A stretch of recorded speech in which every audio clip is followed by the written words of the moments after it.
Dans les années 60, l'île de la Réunion est déjà un département français. Mais un département où la pauvreté, les problèmes sanitaires et la démographie galopante créent de vives tensions et inquiètent le pouvoir politique. Au même moment, à 10 000 km de là, la désertification menace certains départements ruraux de métropole comme la Creuse. En 1963, Michel Debré est élu député de la Réunion. Témoigne à quel point, à la mesure de votre patriotisme et de vos efforts, la solidarité française, la solidarité de la métropole s'étend jusqu'ici.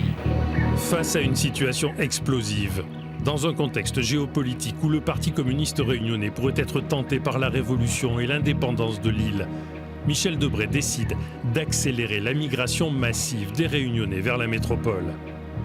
Entre 1962 et 1982, 2150 enfants et adolescents réunionnais sont enlevés à leur famille par la DAS, puis exilés en métropole sans billet de retour.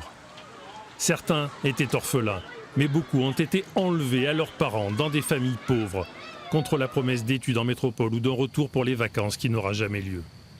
La majorité d'entre eux ont atterri en Creuse dans des foyers, des familles d'accueil ou des fermes. J'avais 8 ans. Je suis arrivée par le train de Guéret jusqu'à Vieilleville. De Vieilleville, on est venu à pied ici, ce qui fait à peu près 3 km.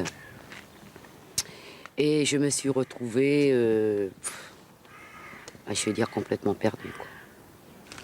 Je faisais tous les travaux, tous les travaux de la ferme, pendant 3 ans de temps.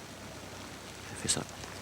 C'est-à-dire labourer les champs, semer l'engrais, soigner les bêtes, tailler les haies, faire du bois. J'étais le domestique.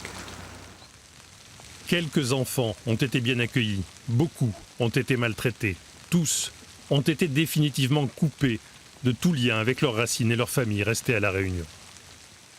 Sur cette carte d'identité, je m'appelle Marie-Germaine Périgogne et là, je suis née à La Réunion. Et sur celle-ci, je m'appelle donc Valérie, en Danson, et je suis née à La Brionne dans la Creuse, c'est-à-dire qu'on m'a changé mon nom, mon prénom et également mon lieu de naissance. Dans les années 60, à Guéret, les petits Réunionnais ne passent pas inaperçus, comme le relate la presse locale de l'époque. Tous les employeurs qui ont pris comme apprentis ces jeunes gens s'en montrent extrêmement satisfaits. Cette expérience d'envoi massif d'enfants de La Réunion dans un département de métropole est la première tentée. Il faut penser que devant les excellents résultats qui ont été enregistrés, elle sera renouvelée. Les excellents résultats sont en fait parsemés de désespoir et de suicide, malgré les alertes d'un des directeurs du foyer. J'ai vu qu'il n'y avait pas possibilité de les faire retourner. J'ai dit, arrêtez le massacre, n'envoyez plus d'enfants. Monsieur Debré était au courant qu'il y avait des enfants qui étaient malheureux, que son opération ne marchait pas très bien en fait. Ah, bien sûr. On a fait un conseil d'administration extraordinaire. J'étais viré comme un malpropre. L'exil forcé de plusieurs milliers d'enfants réunionnais ne prendra fin qu'en 1982. Le lien familial du sang même, j'ai l'impression qu'on me l'a coupé. On prend un bananier, on essaye, on l'a enlevé, on l'a foutu là.